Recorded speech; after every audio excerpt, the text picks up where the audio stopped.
Assalamualaikum warahmatullahi wabarakatuh. Kisah Abu Nawas, botol ajaib. Tidak ada henti-hentinya, tidak ada kapok-kapoknya. Baginda selalu memanggil Abu Nawas untuk dijebak dengan berbagai pertanyaan atau tugas yang aneh-aneh. Hari ini Abu Nawas juga dipanggil ke istana. Setelah tiba di istana, Baginda Raja menyambut Abu Nawas dengan sebuah senyuman. Akhir-akhir ini aku sering mendapat gangguan perut. Kata tabib pribadiku, aku kena serangan angin, kata Baginda Raja memulai pembicaraan. Ampun tuanku, apa yang bisa hamba lakukan hingga hamba dipanggil? Tanya Abu Nawas. Aku hanya menginginkan engkau menangkap angin dan memenjarakannya, kata Baginda. Abu Nawas hanya diam, tak sepatah kata pun keluar dari mulutnya. Ia tidak memikirkan bagaimana cara menangkap angin nanti, tetapi ia masih bingung bagaimana cara membuktikan bahwa yang ditangkap itu memang benar-benar angin. Karena angin tidak bisa dilihat, tidak ada benda yang lebih aneh dari angin. Tidak seperti halnya air, walaupun tidak berwarna, tetapi masih bisa dilihat, sedangkan angin tidak.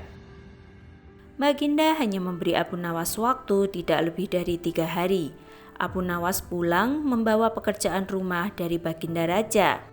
Namun, Abu Nawas tidak begitu sedih, karena berpikir sudah merupakan bagian dari hidupnya, bahkan merupakan suatu kebutuhan. Ia yakin bahwa dengan berpikir akan terbentang jalan keluar dari kesulitan yang sedang dihadapi. Dan dengan berpikir pula, ia yakin bisa menyumbangkan sesuatu kepada orang lain yang membutuhkan, terutama orang-orang miskin. Karena tidak jarang Abu Nawas menggondol sepundi penuh uang emas hadiah dari Baginda Raja atas kecerdikannya. Baginda hanya memberi Abu Nawas waktu tidak lebih dari 3 hari. Tetapi sudah 2 hari ini Abu Nawas belum juga mendapat akal untuk menangkap angin, apalagi memenjarakannya. Sedangkan besok adalah hari terakhir yang telah ditetapkan Baginda Raja. Abu Nawas hampir putus asa. Abu Nawas benar-benar tidak bisa tidur walau hanya sekejap. Mungkin sudah takdir. Kayaknya kali ini Abu Nawas harus menjalani hukuman karena gagal melaksanakan perintah Baginda. Ia berjalan gontai menuju istana. Di sela-sela kepasrahannya kepada takdir, ia ingat sesuatu, yaitu Aladin dan lampu wasiatnya. Bukankah jin itu tidak terlihat? Abu Nawas bertanya kepada diri sendiri. Ia bercingkrang-girang dan segera berlari pulang. Sesampainya di rumah, ia secepat mungkin menyiapkan segala sesuatunya kemudian menuju ke istana. Di pintu gerbang istana, Abu Nawas langsung dipersilahkan masuk oleh para pengawal karena Baginda sedang menunggu kehadirannya. Dengan tidak sabar, Baginda langsung bertanya kepada Abu Nawas, "Sudahkah engkau berhasil memenjarakan angin, hai Abu Nawas?" "Sudah, Paduka Yang Mulia," jawab Abu Nawas dengan muka berseri-seri sambil mengeluarkan botol yang sudah disumbat. Kemudian Abu Nawas menyerahkan botol itu. Baginda menimang-nimang botol itu. "Mana angin itu, hai Abu Nawas?" tanya Baginda. "Di dalam, tuanku yang mulia," jawab Abu Nawas penuh takzim.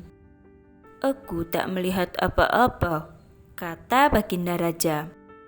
"Ampun tuanku, memang angin tak bisa dilihat. Tetapi bila Paduka ingin tahu angin, tutup botol itu harus dibuka terlebih dahulu," kata Abu Nawas menjelaskan. Setelah tutup botol dibuka, Baginda mencium bau busuk, bau kentut yang begitu menyengat hidung. "Bau apa ini, hai Abu Nawas?" tanya Baginda marah. "Ampun tuanku yang mulia, tadi hamba buang angin dan hamba masukkan ke dalam botol. Karena hamba takut angin yang hamba buang itu keluar, maka hamba memenjarakannya dengan cara menyumbat mulut botol," kata Abu Nawas ketakutan. Tetapi Baginda tidak jadi marah karena penjelasan Abu Nawas memang masuk akal. Dan untuk kesekian kali Abu Nawas selamat.